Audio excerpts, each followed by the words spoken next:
Hi, everyone. This is The Crime Cafe, your podcasting source of great crime, suspense, and thriller writing. I'm your host, Debbie Mack. Before I bring on my guest, I'll just remind you that The Crime Cafe has 2 ebooks for sale, the 9-book box set and the short story anthology. You can find the buy links for both on my website, debbiemack.com, under the Crime Cafe link. You can also get a free copy of either book if you become a Patreon supporter. You'll get that and much more if you support the podcast on Patreon, along with our eternal gratitude for doing so. But first, let me put in a good word for Blueberry Podcasting. I'm a Blueberry affiliate, but that's not the only reason I'm telling you this. I've been using Blueberry Podcasting as my hosting service for my podcast for years, and it's one of the best decisions I ever made. They give great customer service. You're in complete control of your own podcast. You can run it from your own website, and it just takes a lot of the work out of podcasting for me. I find for that reason that it's a company that I can get behind 100% and say, you should try this. Try Blueberry. It doesn't require a long-term contract, and it's just a great company, period. And it also has free technical support by email, video, and phone. Today we're going to have something a little bit different. Another episode of Philip Marlowe, The Orange Dog. Enjoy! A startled corpse, a blue-eyed woman, and a cryptic message scrawled by a dying man, with the pieces of a Chinese puzzle that wouldn't fit together, until I found out what was deadly about the Orange Dog. From the pen of Raymond Chandler, outstanding author of crime fiction, comes his most famous character as CBS presents The Adventures of Philip Marlowe.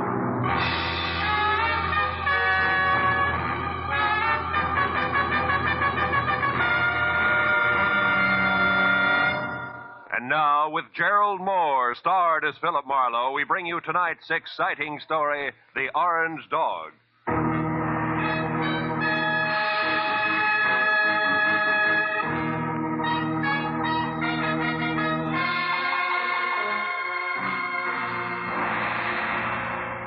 By 6 in the evening of a very slow day, I'd resigned myself to the business of no business. So I took my feet down from my desk, switched off the lights, and started out the door for home with the prospect of a nice, quiet evening ahead of me. But I didn't make it, even as far as the door. Oh. Hello, Philip Marlowe. Marlowe, my name is Shelley Martin. I'm at 8412 Los Feliz, a private residence. I want you to come out here right away. My sister is in a jam, a nasty one. Well, Miss Martin, as a matter of fact, I was just closing up for the night. Look, I need the services of a private detective right now this minute, and I'm prepared to pay for them. There are plenty of others in town. Are you coming or not? Yeah, okay, and thanks for the reminder. That's me you hear sprinting up your front walk. That's much better. And Marlowe, bring your brains along. You're going to need them.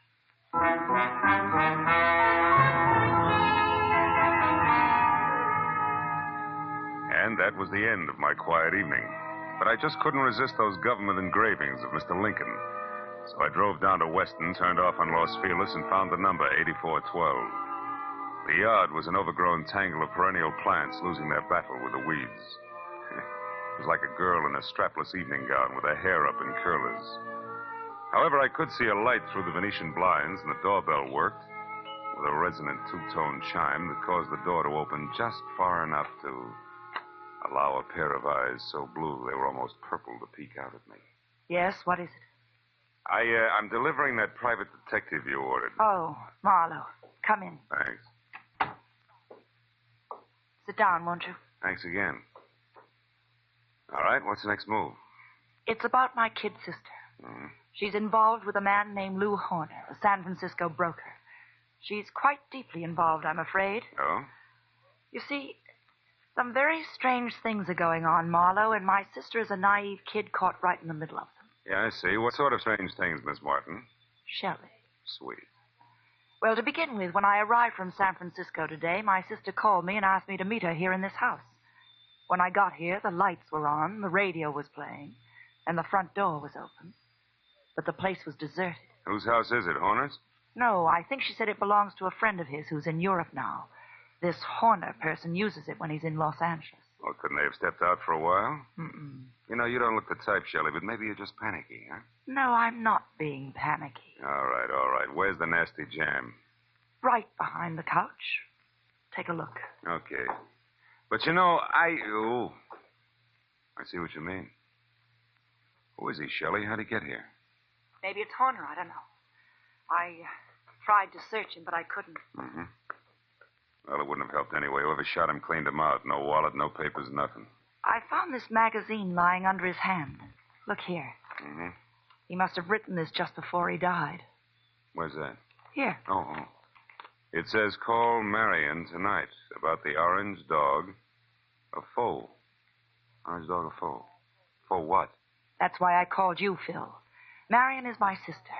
And whatever the orange dog of foe is, it must be awfully important. We've got to find out what it means, Phil, for Marion's sake. So far it means murder, honey, and that's for the cops. No. Well, all right, call them. But keep Marion's name out of it. A thing like this could destroy her. But look, maybe she pulled the trigger on our friend here. Maybe, but I don't think so. She's a sweet kid, Phil. Give her a break. If I'm wrong, I swear I'll help you bring her in myself. Is that fair enough? Okay, Shelley, it's a deal. It makes just as much sense as the orange dog of foe, but no more.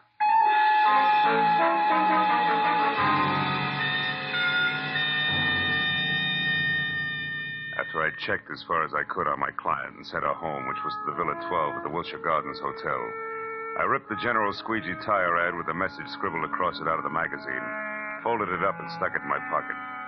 Next, I called Lieutenant Ibarra at Homicide and told him where I'd found a body, probably named Lou Horner, leaving out all the details about Shelley, Marion, and the orange dog.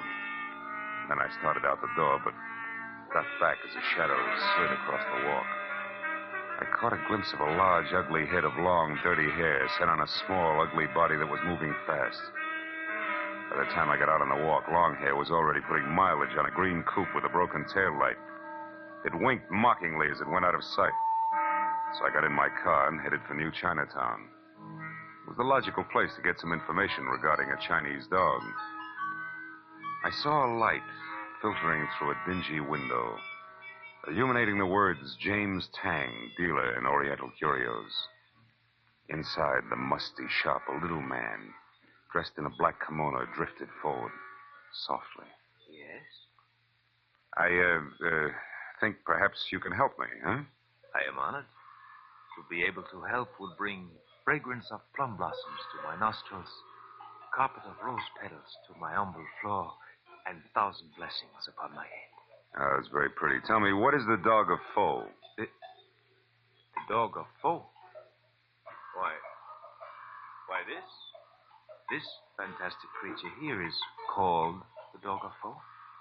His fierce eyes and snarling mouth are to frighten away evil spirits from temples of Buddha. Why do you say called the dog of foe?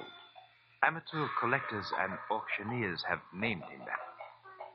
It sounds exotic to cash customers. Actually, he is a lion. The lion of Korea. I see. Tang, would you happen to have an orange dog of foe? Very strange that you should ask that, my friend. Strange? Why? Reason number one. There is no authentic orange dog of foe. That's a good reason. Why not? Because to Buddhists, orange is color of sorrow. The piece you speak of could not possibly be authentic. What's reason number two? You are second person to inquire after this non-existent orange dog of foe within the last few minutes. Was it an ugly little man with long hair? Quite contrary. It was a very pretty girl with short hair. Was her name Marion? She made point of not leaving her name. Well, it proves something. However, my friend, old Chinese proverb, loosely translated, says a little knowledge is the instrument of a fool.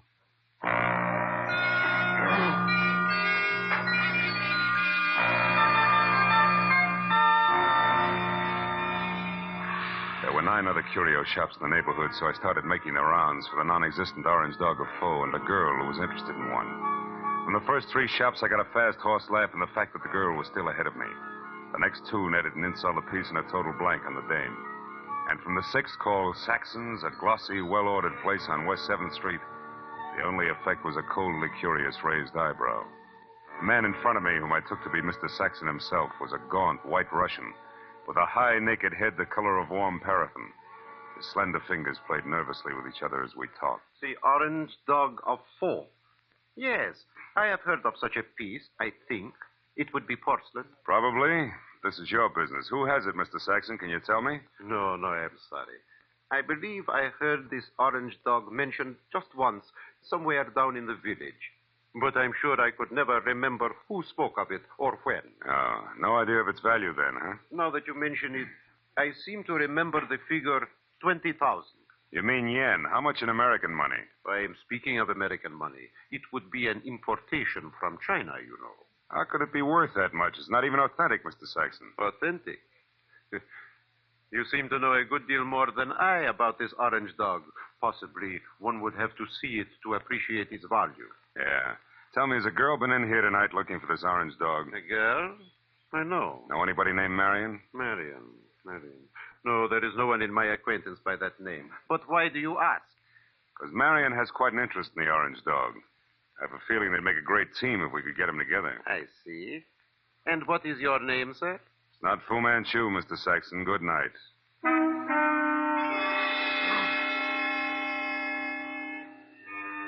Saxon's expression didn't change. I turned and walked out of the place, and then because, with both of us using double talk, the conversation was bound to deteriorate. At least I had found out that the orange dog of foe existed. It was going for a very high figure, especially for a phony. And it didn't take an abacus to figure out that Saxon knew more than he told me.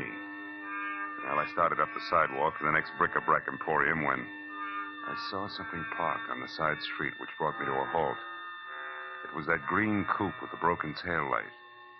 I went over to it, found it empty, and stuck my head inside to check the registration card for Longhair's real name. Yeah, it was a very foolish move because Longhair at that very moment prodded my kidney with the muzzle of a .38. And neither he nor the gun had a sense of humor. All right, Mr. Wise Guy, come on, walk. You and me are going up the alley here. What's the matter? Don't you feel at home in the light? Shut up. I don't like it much anyway, so you better ease off with the smart sayings. Okay, this will do us far enough. Well, Mr. Wise Guy, did you find what you're looking for? You mean the orange dog, Shorty? The answer's no. The orange dog. So that's where the plates are. What plates? You're working for Horner. You don't know what plates. Look, chum, when you get your next haircut, have your brains dusted off. Nobody works for Horner anymore. Horner's dead. Dead? Since when? What's the surprise act for?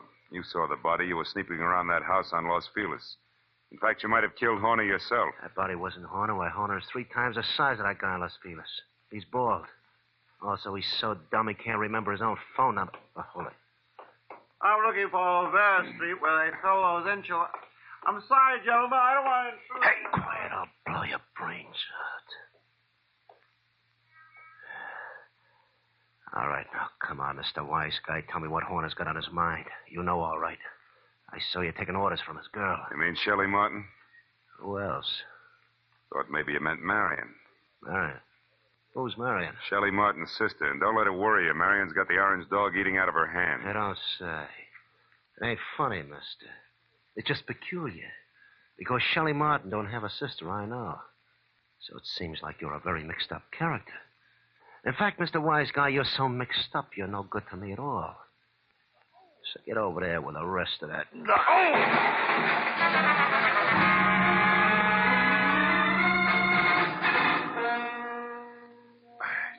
I took my time getting up. The dirty, long-haired little man was gone, and my head ached from the rap he'd given me with the pistol barrel. And I was disgusted with myself.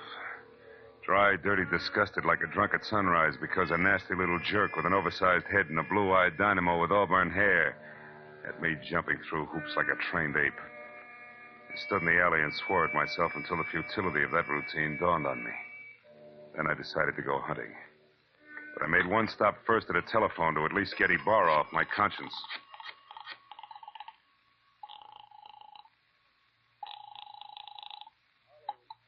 Lieutenant Ibarra. Marlowe, Lieutenant. I just found out that body on Los Feliz isn't Horner. Huh? The body isn't Horner's, and Horner is no broke. He's a counterfeiter, a big one. Oh. The dead man was a treasury agent named Slade who was closing in on Horner. So if you've got anything you haven't told, Phil, you better get it off your chest. At this point, it's a pleasure. Girl named Shelley Martin's calling the signals about now, and she can be found at Villa 12, Wilshire Gardens Hotel. Yeah, hurry. You'll just about meet me there, Ibarra. Now, wait. Suppose you go alone and find out what you can first. That's a switch. I'll follow in half an hour. Let's not freeze her up, Marlowe. Let's keep her talking, okay? Okay, Ibarra. That's easy for her. She's got a forked tongue. Only this time it's going to wag strictly on the straight and narrow, I guarantee it.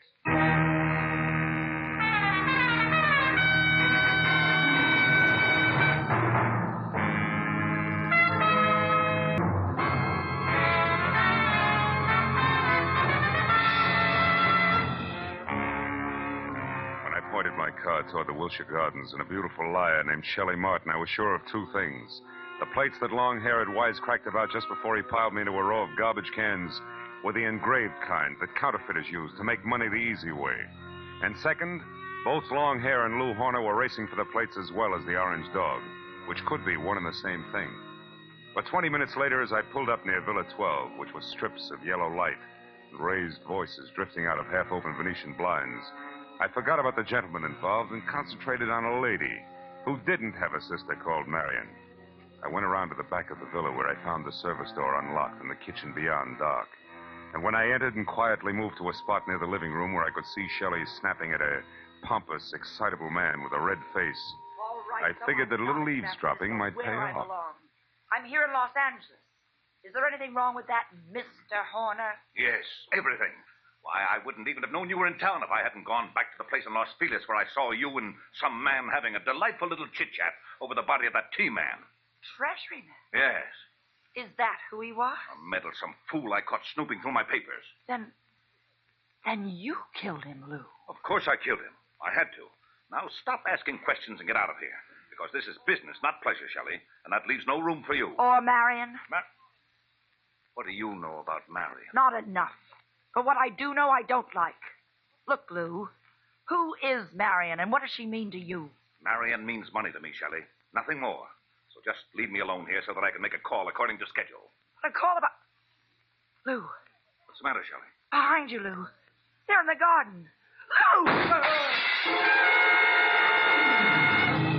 The bullet crashed through a closed window, didn't stop until it got to Horner, who grabbed at his chest and dropped to the floor even before the glass quit flying.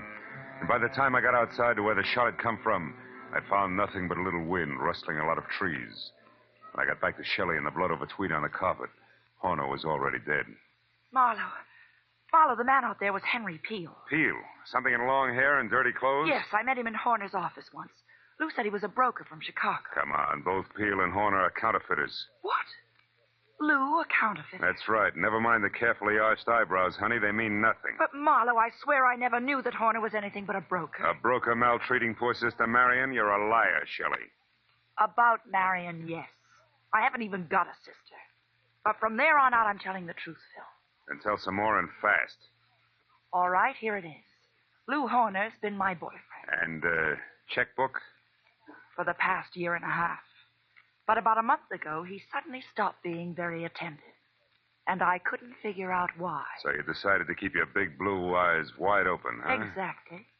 And it paid off. Because I found out that, 1, he had taken better than $20,000 out of his bank account. 2, that he was coming down here to Los Angeles. And 3, that an item named Marion might be beating your time. Yes. And that part of it upset me plenty. Until 10 minutes ago. But then I found out that Horner here was a murderer, and that, Marlowe, I don't buy. 3 cheers for the all-American girl. Oh, skip it, Marlowe. I'll live my way, you live yours. Don't worry, honey. Nobody wants to change places with you. Hey, look. Why does Horner wear a little rubber band on his little finger, do you know? Oh, he had a bad memory. Used every kind of gadget in the books to keep himself from forgetting things, especially numbers. Oh. Well, for example, that rubber band might mean 10 o'clock. How do you figure? Like 5 and 5. The fingers on each hand reading from left to right. He used things like that. Oh. Wait a minute. Hmm? Horner was going to make a call to Marion just now, and the message the T-Man left was... Call Marion tonight about the orange dog of foe. Shelley, baby, where's your phone? Fast. Come on, it's 10:15 already. Well, it's out there in the hall, Marlowe. Oh. Well, what are you talking about? A line, honey, a line on your ex-sister, Marion.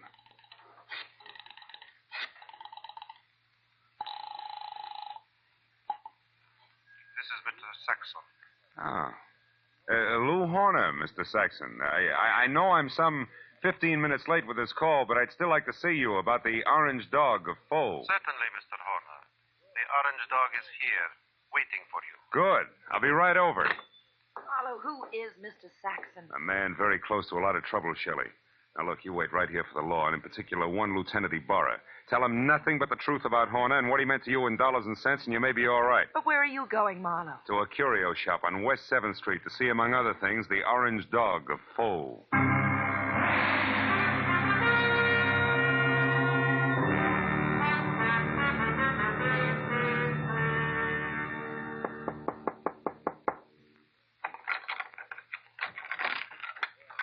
You are the Mr. Horner who called?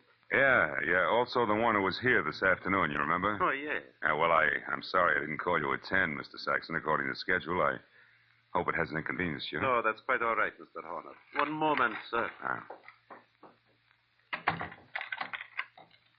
What's the matter? Is anything wrong tonight? Seem on edge, Mr. Saxon. I am. So please, Mr. Horner, don't make a single stupid move. What? Wait a minute. Why the gun, Mr. Saxon? I promised not to bite the orange dog. You won't even touch the orange dog. Now, who are you? Oh, we've been all through that. I'm Horner, Saxon. Lou Horner of San Francisco. No, you're not. Horner would have had no reason to wander around curio shops as you did this afternoon, asking any and everybody about the orange dog. Now, once more, who are you, and where is the real Lou Horner?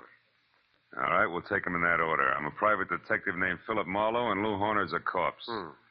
But also, I'm a good friend of yours, Saxon, because I'm going to give you a little bit of advice for free. Call it quits, Buster. You're licked. What are you talking about, Marlowe? The T for Treasury man named Slade. Before he died, Saxon, he talked. I see. Yeah, and believe me, he said enough to put you away till orange dogs are as popular as lifesavers. And what do you say, Saxon? Do we play it smart? Very well, Marlowe. We will play it smart. My kind of smart. Now, turn around and walk through that curtain there. I want to show you something. Orange dog, maybe? Yes. The orange dog of Foe. I want you to see it for yourself before you die. Saxon said die like it already happened. And after he relieved me of the comforting bulge of the gun in my pocket and marched me to a large, windowless room that was a little darker than the lining of an 8-ball, he told me to stand very still. Then he turned on a single lamp that rested on a large, scarred table, and next to it, an ordinary shipping crate and cushioned on all sides by white wrapping paper. I finally saw the orange dog of Foe. It was a porcelain lion, pop-eyed, majestic in a crazy way. And also it was colored orange, bright and clear. But now that I'd seen it, I knew that the next move was Saxon's. I turned to face him. It was then that I noticed the black curtain behind him moved slightly. And Longhair quietly stepped into the room.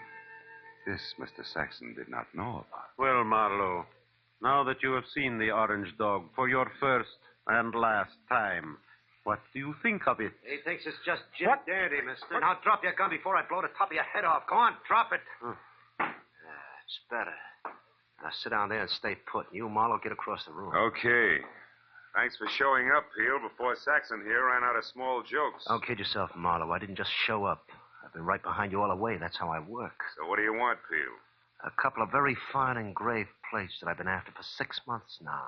Plates which could be in the orange dog of Foe? No place else but. Or did you think that maybe the late Mr. Horner wanted as an ornament? But that's all it is. There are no plates in the orange dog. It is only a collector's item. And you're a liar, Saxon. And I know the best way to prove that. Marlowe, pick that thing up and toss it against the wall. No, don't. I tell you, there's nothing in it. Toss it, Marlowe. Go on. Okay, Peel. Now we'll see who's right about the plates being hit. Nothing, huh, Peel? No. Nothing. All right, Saxon, get up. I want to know what the plates are, so I'm going to count to 3. That's how long you have to live if you don't tell me. No. Peel, believe me, there are no plates. 1, 2. Hold it, Peel. Wait. Here are the plates. Here. In this jeweled box. Look, right here, under your nose. Is he out, Marlowe? Yeah, he's out all right. He took the light with him, too. Is there another lamp in here? No, there isn't. Nor is there another gun. Why, you stinking little... Wait a minute, those sirens, Saxon, they're heading this way. Police? Yeah, the police.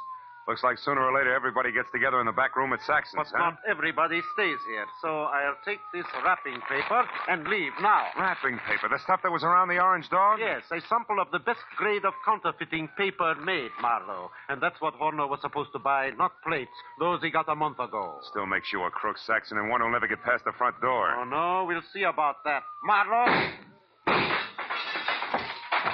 Keep shooting, Saxon, in the dark. You got 4 shots left. You filthy maggot! Only one now, Saxon. That's number 6. You're through, Saxon.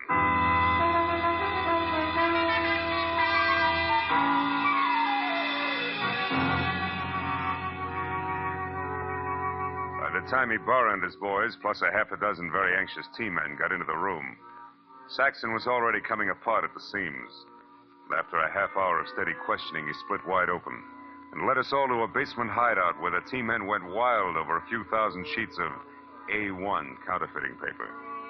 But an hour later, after Peel, who admitted murdering Lou Horner, and Saxon, who was ready for the nearest straitjacket, were both in the lockup, there was still the problem of the glib lass from San Francisco. But finally, when Shelley, Lieutenant Ibarra, and I stood under the green light of the globe in front of police headquarters, I knew that the girl who technically was only guilty of withholding information from the police was not going to spend any time in the pokey. Because, after all, I was more or less guilty of the same thing. Besides, Lieutenant Ibarra was still interested in the others.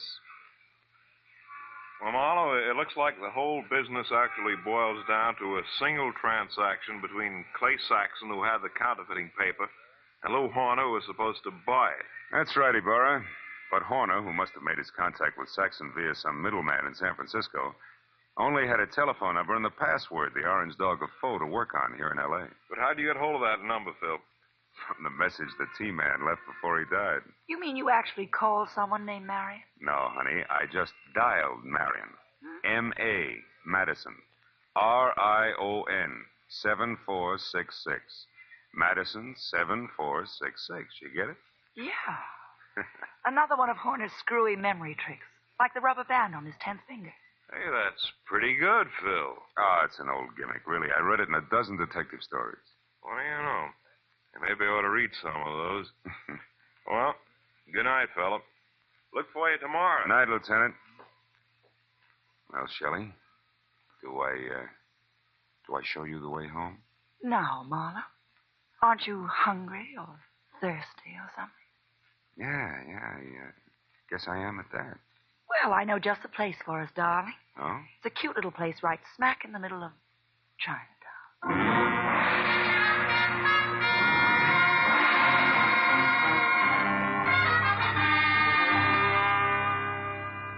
Well, we got through a small Chinese dinner without seeing or hearing from a single orange dog. And when it came time to leave, I was thinking that Shelley wasn't really too bad a kid at that. So when she left the table to powder her nose, I started to make plans. But when she got back, I forgot about them because in the meantime, she'd run into an old friend. Yeah, a rich old friend who was all alone in the big city. I said I didn't mind taking a rain check when she explained that he was from Kansas City and a broker at that. He certainly was overweight. Too much steak and potatoes. Steak and potatoes. Wonder if Lindy's is still open.